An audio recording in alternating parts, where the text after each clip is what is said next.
లారీలో ఎక్కి కూర్చున్నాడు ఒక దైవజనుడు. లారీలో ఎక్కి కూర్చున్నాడు. మాచర్ల రోడ్లో వెళ్తుంది లారీ. కారంపూడి దగ్గరికి వెళ్ళేసరికి అప్పట్లో అంత అరణ్యంలాగా ఉండేది. దాదాపు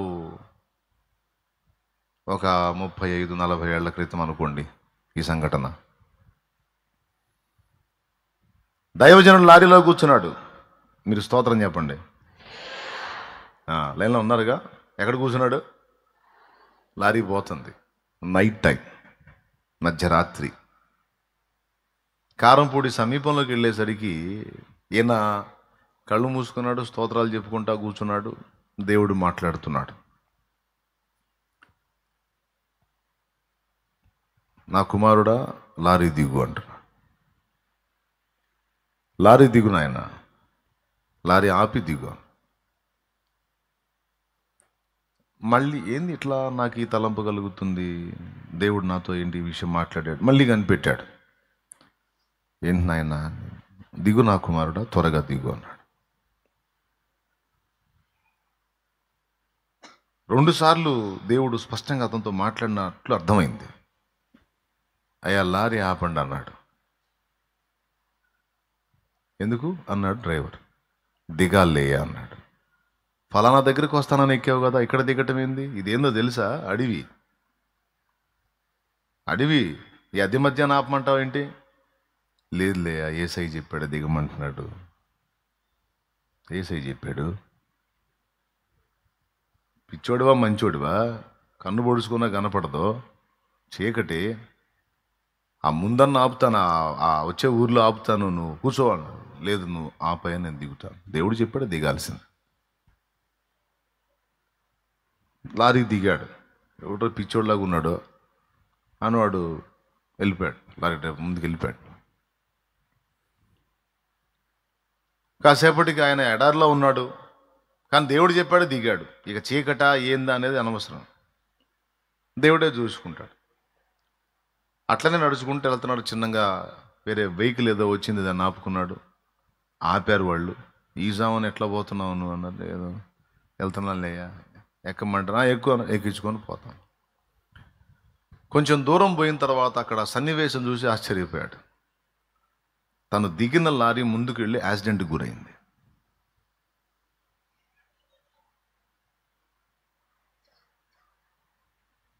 దేవుని కృతజ్ఞతలు చెప్పుకున్నాడు. వాళ్ళకి చెప్పాడు దేవుడు ఆపమంటున్నాడు, ఆగమంటున్నాడు అంటే ఎందుకు అని అడిగితే వాళ్ళు చెప్పేవాడు. ఏదో మొత్తానికి కీడు సంభవించబోతుంది, కొంచెం పక్కన ఆపుకొని పండుకుంటారు బాబు అని చెప్పేవాడు. ఇన్నరగా కొంతమంది వెటకారాలు ఎక్కువగా.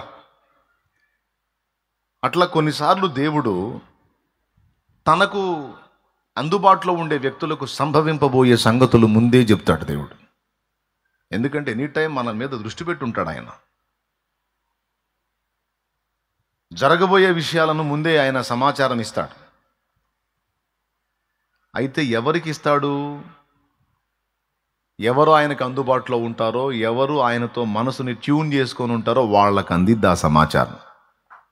అందరికి అందదు. అంటే అందరికీ బోధించడానికి దేవుడు సిద్ధం, కానీ అందరూ సిద్ధం కాదుగా. ఎంతమందికి ఇంట్రెస్ట్ ఉంటుంది అలాంటి సాధన, అలాంటి ఆసక్తి, అలాంటి ఇష్టం? అప్పటి రోజుల్లో ఏంటంటే ఈ రోజున్న వ్యాపకాలు అప్పట్లో లేవు. వ్యాపకాలు అంటే ఈరోజు నీకు నాకు వచ్చిన టైంపాస్లు అన్నీ అప్పుడు లేవు. ముఖ్యంగా సెల్ ఫోన్ లేదు అప్పుడు. దేవునికి స్తోత్రం. ప్రశాంతంగా వాళ్ళు దేవుని ముందు కూర్చున్నారు, దేవునితో గడిపారు, దైవస్వరం విన్నారు, దేవుని సందేశాలు తీసుకున్నారు, దేవుని పాటలు కమ్మని పాటలు రాశారు, పాడారు, దేవుని మహింపరిచారు, దేవుడే ప్రపంచంగా బ్రతికారు.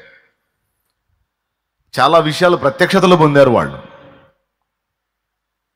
మీరు బైబిల్ గ్రంథంలో ప్రవక్తలను చూసినా, మనకు ముందు తరాల్లో ఉన్న భక్తులను చూసినా, వాళ్ళు అలాంటి సత్సంబంధాన్ని దేవునితో కలిగి ఉన్నారు. ఈరోజు పేరుకి భక్తులే కానీ దేవునితో లోతైన అనుబంధాన్ని కలిగి ఉన్నోళ్ళు చాలా తక్కువ మంది ఉన్నారు.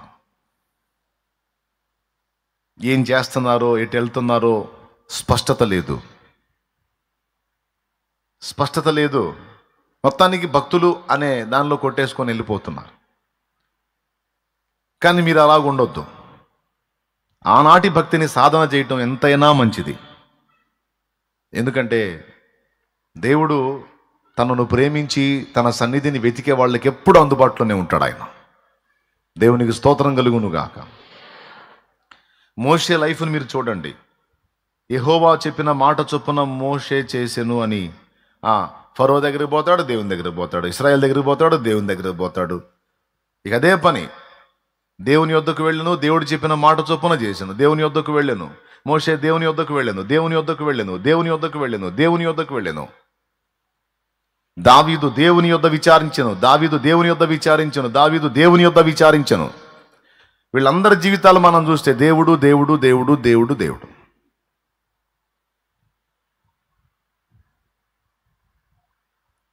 ఒక బలహీనుడు 80 సంవత్సరములు నిండిన వయస్సు కలిగిన ఇప్పటి లెక్క ప్రకారం ముసలివాడు, అప్పట్లో అగ్రరాజ్యంగా వెలుగొందుతున్న రాజ్యం యొక్క రాజుని శాసించి దాదాపు లక్షలాది మంది, కాల్బలమే 6 లక్షలంటే యుద్ధానికి సిద్ధపడిన కాల్బలమే 6 లక్షలంటే స్త్రీలు ఎంతమంది, మిగిలిన వాళ్ళు ఎంతమంది, పిల్లలు ఎంతమంది, ఎంత సంఖ్య బయటికి తెచ్చాడో చూడండి. 80 ఏళ్ళు నిండిన ఒక ముసలివాడు, వయోవృద్ధుడు, ఒక గొర్రెలు కాసే కర్ర చేత పట్టుకొని, కత్తులు లేవు, కటారులు లేవు, ఈటెలు లేవు, బరిసెలు లేవు, బల్లెలు లేవు, గొర్రెల్ని దోలికెళ్ళే కర్ర చేత పట్టుకొని పోయి వాణ్ణి గడగడలాడించి ఎవ్వరిని లెక్క చేయని, దేవునికి మనుషులకు భయపడిన మూర్ఖుడైన రాజుని ముప్పు తిప్పలు పెట్టి 30 చెరువుల నీళ్లు దాగించి లక్షలాది మంది ప్రజల్ని బయటికి తీసుకొచ్చిన మోషే. వయసులో ముసలివాడు, చేతిలో గొర్రెలు కాసే కర్ర తప్ప ఏమీ కలిగిలేడు.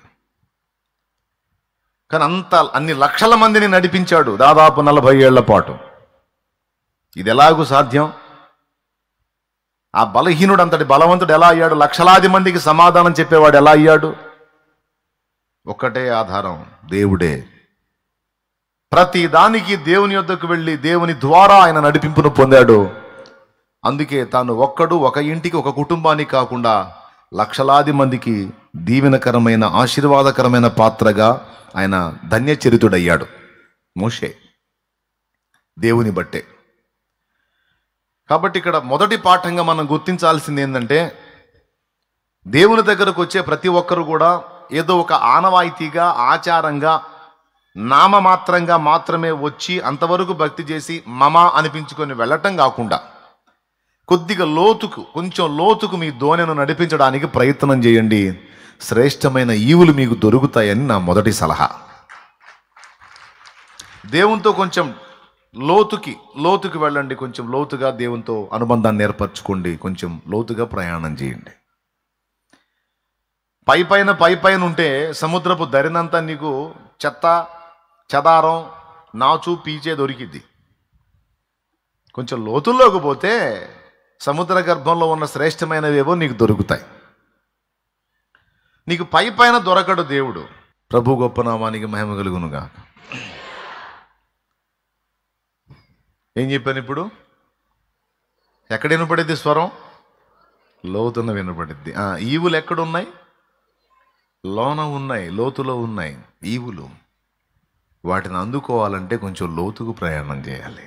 అందుకే వేసాను, మీ దోణిను లోతునకు నడిపించండి, కొంచెం లోతుకు నడిపించండి, దరి నుండి లోతుకు నడిపించి వల వేయండి అన్నాడు. వేసినప్పుడు ఫలం పొందారు. విషయం ఏంటంటే, అంటే నేను నా ధర్మంగా చెబుతా. ఇప్పుడు మీరేదో విన్నట్టు ఫోజ్ పెట్టి అని మీరు ఫోజ్ పెట్టారు కదా, నేను కూడా నా ధర్మంగా చెబుతా. అది నిజంగా సీరియస్గా తీసుకొని దాన్ని ఆచరణలో పెడతారా పెట్టరా అనేది మీ పర్సనల్, నాకు సంబంధం లేదు. ఎందుకంటే నాకు ఆ పవర్ లేదు. మీరు ఆచరణలో పెట్టారా లేదా అని నీ పక్కన ప్రత్యక్షమై నేను చెప్పిన మాటలు నెరవేరుస్తున్నావా నాయనా అంటే నాకు ఆ సౌకర్యం లేదు.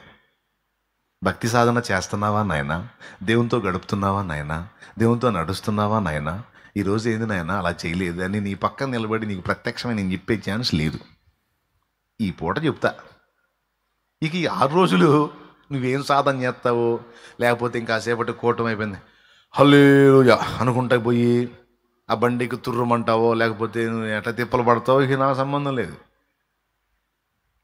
కానీ ఒక ధర్మం, నా ధర్మం ఏంటంటే దేవునితో సరిగ్గా నడవటం అనేది నువ్వు నేర్చుకోవాలి. అది నా తపన. ఆ విధంగా నువ్వు ట్యూన్ కాగలిగితే, నా సలహా ఏంటంటే అలా నువ్వు కానీ దేవునితో నడవటం అనేది నువ్వు ట్యూన్ చేయగలిగితే, నువ్వు ఆ విధంగా నీ మనసుని సిద్ధపరచుకోగలిగితే, నేను చెప్తున్నా, నువ్వు ఒంటిగా ఉండవు, నువ్వు అనేకులకు ఆశీర్వాద కారణం అవుతావు. నువ్వు ఇతరులకు కూడా దీవెన అవుతావు.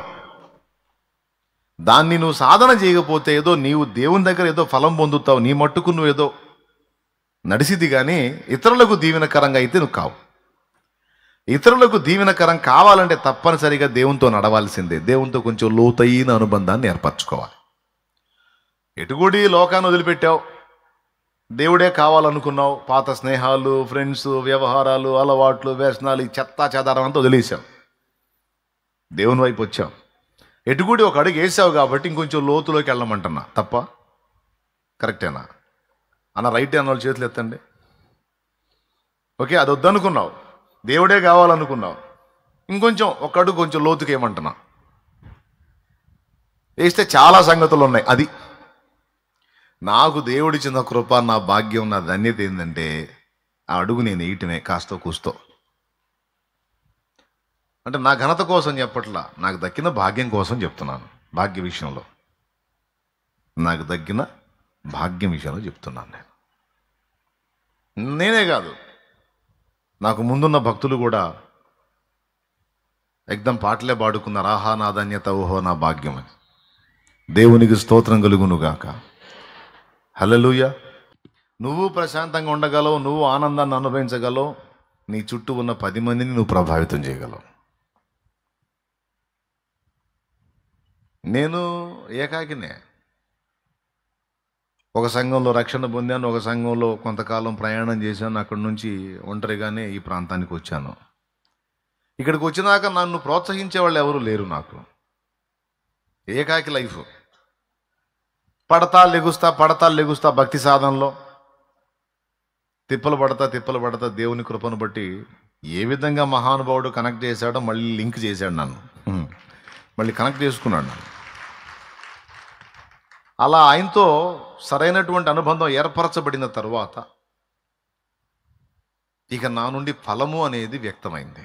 ద్రాక్షావల్లి నేను, తీగలు మీరు.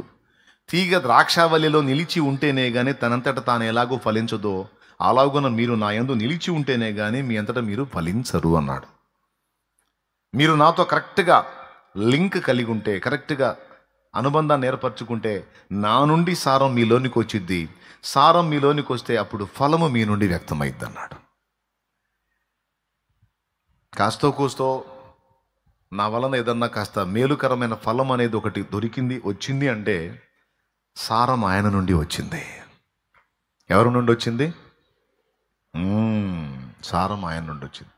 సారం ఆయన నుండి మనకు రావాలంటే మనం ఎవరితో అనుబంధం కలిగి ఉండాలి? నీతోనే అనుబంధం. ఓకే కదా, మీకు తెలుసు కదా పాట, కాబట్టి పాడను. దేవునికి స్తోత్రం. ఫలింపు నా నుండి ఎలాగో వచ్చింది? ఆయనతో. నీ నుంచి కూడా అలాంటి ఫలింపు వచ్చింది. అప్పుడు నీ కుటుంబానికి, సమాజానికి కూడా దీవెనకరంగా మారగలవు. భక్తులు అలా మారారు. నువ్వు కూడా అలా మారాలి అంటే కొంచెం లోతైన అనుబంధాన్ని ఆయనతో నువ్వు కలిగి ఉండాలి. మిగిలిన వాళ్ళకి ఎవరికి అందని ఆ సమాచారం ప్రవక్తల శిష్యులకి ఎలా అందింది అంటే, ఇశ్రాయేలు రాజ్యంలో చాలామంది మనుషులు ఉన్నారు, లక్షలాది మంది మనుషులు ఉన్నారు, కానీ ఎవ్వరికీ తెలియదు ఆ రోజు ఏలియా ఆరోహణం అవుతాడని. కానీ ప్రవక్తల శిష్యులకు తెలుసు, ఎలీషాకు తెలుసు. ఎందుకంటే ఎలీషా కూడా ప్రవక్త శిష్యుడే కాబట్టి. వాళ్ళకి ఎలా అందింది అంటే, వాళ్ళు అనుదినం దేవుని యొద్ద నుండి సమాచారం పొందుకొనుట అనే అంశాన్ని ప్రాక్టీస్ చేశారు, సాధన చేశారు. ఎంత సెన్సిటివ్గా దేవుని ముందుంటే ఆ సమాచారం వాళ్ళకి అందిందండి. దేవుని విషయంలో ఎంత సున్నితంగా వాళ్ళు ఉంటే జరగబోతున్న విషయాన్ని గుర్తుపట్టారు. ఇందాక నేను చెప్పిన పెద్ద ఆయన కూడా మధ్యరాత్రి ఎడారిలో నడుస్తున్న లారీలో దిగు అంటే దిగాడు. ఎట్లా? అంత సున్నితంగా వాళ్ళ మనసుని దేవునితో ట్యూన్ చేసుకున్నారు. ఒక దశలో సరిగా కనెక్ట్ కాకపోయినా మరో దశలో వాళ్ళు కనెక్ట్ అయ్యారు. ఇక ఎప్పుడూ తదేక ధ్యానంలో, ఆయన గురించిన ఆలోచనలో, ఆయన ధ్యానంలో, ఆయన తలంపుల్లో, ఆయన సున్నితమైన స్వరము, మెల్లనైన స్వరము, మృదువైన స్వరము ఏం మాట్లాడుతుందో, దేవుడు ఏం మాట్లాడుతున్నాడో, దేవుడు ఏం చెప్తున్నాడో, ఎలాంటి ప్రేరణలు కలిగిస్తున్నాడో, ఏ సమాచారం ఇస్తున్నాడో దాన్ని సాధన చేశారు. అద్భుతమైన సాధన అది. నాస్లమణ్ గారు అన్నాడు, అది లోతున వినబడే స్వరం అన్నాడు. దేవునికి మహిమ.